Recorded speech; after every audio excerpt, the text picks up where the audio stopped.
गुरु की 3 बातें। एक ज्ञानी साधु का एक शिष्य था जो स्वभाव में बहुत ही भोला और नासमझ व्यक्ति था। शिष्य अपने गुरु का आदर सम्मान बड़ी ही निष्ठा और तहे दिल से करता था, किंतु फिर भी वह अपने गुरु की कुछ बातों को नजरअंदाज कर देता। साधु उसे संसार की मोह माया और पारिवारिक रिश्तों से दूर रहकर एक साधुत्व का जीवन जीने की सलाह देते थे, जो शिष्य को कतई मंजूर नहीं था। वह परिवार से दूर नहीं रह सकता था और अपने गुरु की भक्ति भी नहीं छोड़ना चाहता था। वह गुरु भक्ति और पारिवारिक रिश्तों में कोई भेद नहीं रखना चाहता था। एक दिन वह अचानक अपने गुरु के पास आश्रम में आया और बोला, गुरुजी मेरा रिश्ता पक्का हो गया है। गुरुजी यह बात सुनते ही शोक में डूब गए और अपने उदास मन से बोले, बेटा तेरा रिश्ता हो गया, अब तू मेरे वार से गया। शिष्य अपने स्वभाव से थोड़ा भोला और नासमझ था।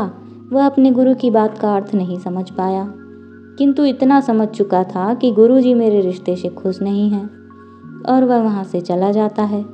कुछ दिनों बाद वह दोबारा अपने गुरु के पास आया और बोला, मैं आपको अपनी शादी का कार्ड देने आया हूँ। गुरुजी ने फिर वैसा ही जवाब दिया और बोले, बेटा अब तू तेरे परिवार से भी गया। उसने अपने गुरुजी के इस कथन का भी कोई जवाब नहीं दिया। कुछ दिन बाद वह फिर से अपने गुरुजी के पास आया और बोला, गुरुजी मेरा विवाह हो गया और पत्नी भी घर आ गई है।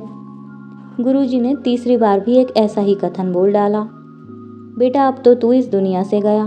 अपने गुरु के मुख से ऐसी 3 बातें सुनकर वह थोड़ी नाराजगी से बोला, गुरुजी आप नहीं जानते, मेरे परिवार वाले मुझसे बहुत प्रेम करते हैं। हमेशा उन्हें मेरी फिक्र रहती है और मुझे पत्नी भी मुझसे प्रेम करने वाली ही मिली है। तो आप ही बताइए, मैं इन बंधनों को छोड़कर चला जाऊं क्या? उसकी बात सुनकर गुरुजी बोले, तो क्या सच में तुझे ऐसा लगता है कि तेरे परिवार वाले और तेरी नई पत्नी तुझे इतना प्रेम करते हैं? वह बोला, जी बिल्कुल, इसमें कोई शक नहीं। गुरु बोले, तो ठीक है, मैं तेरे परिवार वालों की एक परीक्षा लेना चाहता हूँ। इससे सिद्ध हो जाएगा कि वे तुझसे कितना प्रेम करते हैं। इसके लिए तुझे मेरा एक काम करना होगा। शिष्य बोला, जी अवश्य, बोलिए क्या काम है। फिर गुरु ने अपने शिष्य के साथ मिलकर एक योजना बनाई जिससे ये सिद्ध हो जाए कि सत्य क्या है।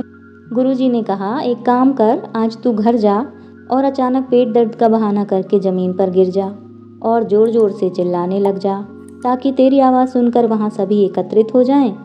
फिर तेरे घर वाले डॉक्टर को बुलाएंगे। उसकी दवाई लेने के बाद भी तुझे कहना है कि मेरे पेट में दर्द बढ़ता ही जा रहा है। मेरे गुरुजी को बुला दो, मुझे वही ठीक कर सकते हैं, नहीं तो मैं मर जाऊंगा।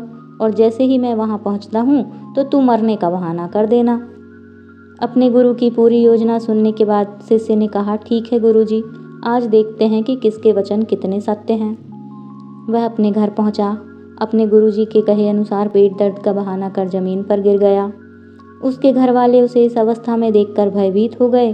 उन्होंने जल्दी से डॉक्टर को बुलाया। सभी काफ़ी दुखी हुए, जिसे देखकर शिष्य थोड़ा मन ही मन खुश हुआ, लेकिन उसे अभी योजना आगे बढ़ानी थी। वह बोला, मुझे दवाइयों से कोई फ़ायदा नहीं हो रहा है, कृपया आप जल्दी से मेरे गुरुजी को बुला लाओ। केवल वही मुझे ठीक कर सकते हैं, नहीं तो मैं आज मर जाऊंगा। उसका बड़ा भाई तुरंत भागकर गुरुजी को बुला लाया। जैसे ही गुरुजी ने घर के अंदर कदम रखा, उनके कहे अनुसार शिष्य बहाना करके दम तोड़ दिया। गुरुजी उसका हाथ देखते हैं और अपना भगवा रंग के तौलिए से उसे ढक देते हैं और अपने निराश मन से कहते हैं, आप लोगों ने मुझे बुलाने में थोड़ी देर कर दी, मेरा शिष्य अब नहीं रहा। मरने की बात सुनते ही उसके घर वाले खूब ज़ोर ज़ोर से रोने लगे।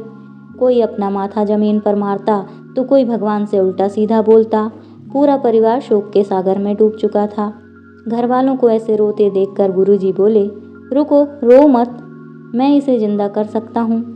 गुरुजी की यह बात सुनते ही सभी ने अपने आंसू थाम लिए और कहने लगे, तो गुरुजी इंतज़ार किसका, करिए ना जिंदा। गुरुजी बोले, जिंदा तो मैं कर दूंगा, लेकिन ये बताओ इसकी जगह जाएगा कौन? किसी एक को इसकी जगह जाना होगा, यह तभी जिंदा हो पाएगा। सभी घर वाले गहन चिंतन में फंस गए। सभी ने एकदम चुप्पी साध ली। उनकी चुप्पी को तोड़ने के लिए गुरुजी बोले, माताजी आप सबसे ज़्यादा रो रही हैं, आप क्यों नहीं चली जाती इसकी जगह? माता बोली, नहीं गुरुजी, मैं चली गई तो मेरे पति को रोटी कौन पकड़ाएगा? फिर गुरुजी शिष्य के पिता से बोले तो पिता बोले, गुरुजी मेरे बाद मेरी पत्नी का है ही कौन? गुरुजी उसकी पत्नी से बोले तो वह अपने आंसू नहीं रोक पा रही थी। पत्नी बोली, गुरुजी, मेरी अभी नई नई शादी हुई है, अभी तो मुश्किल से 15 दिन भी नहीं हुए, भला मैं क्यों अपनी जान दूँ? मेरी तो दूसरी शादी भी हो जाएगी। सबकी बातें सुनकर गुरुजी बोले, तो ठीक है, इसकी जगह मैं चला जाता हूँ। सभी घर वाले खुश हो गए और बोले, यह ठीक है गुरुजी, आपके तो आगे पीछे कोई है भी नहीं। गुरुजी बोले, तो ठीक है, मेरा कुछ सामान लाओ।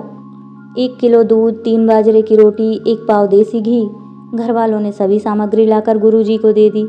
उन्होंने दूध में रोटियां मोड़ी और उसमें घी डालकर बोले, अब मैं ये पीऊँगा और मेरे पीते ही मेरी आत्मा इसके अंदर चली जाएगी। जैसे ही गुरुजी ने इसे पीकर खत्म किया, शिष्य का हाथ पकड़कर बोले, खड़ा हो जा। शिष्य, जो पहले से ही जिंदा था, मरने का तो केवल एक बहाना था, खड़ा होकर बैठ गया। उसके घर वाले उसे जिंदा देख काफ़ी खुश हुए, लेकिन अपने परिवार की नकली खुशी देखकर वह एक गहरे दुख में डूब गया। गुरुजी ने उसके उदास चेहरे को देखा और बोले, तो ठीक है, अब मैं चलता हूँ। यहाँ दम तोड़ दूंगा तो तुम्हें परेशानी होगी, मैं खुद ही चला जाता हूँ शमशान घाट। गुरुजी जैसे ही जाने के लिए आगे बढ़े तो शिष्य ने उनके पैर पकड़ लिए और बोला, कहाँ जा रहे हैं गुरुजी आप? अपने इस भोले और नासमझ भक्त को अपने साथ लेकर नहीं जाएंगे? तब से शिष्य ने सांसारिक मोह माया और पारिवारिक रिश्तों से अपने सारे बंधन तोड़ लिए और अपने गुरुजी के साथ दूर रहने का निश्चय कर लिया, और उन्हीं की कृपा से उसने अंतर ध्यान के लिए नाम शब्द हासिल किया।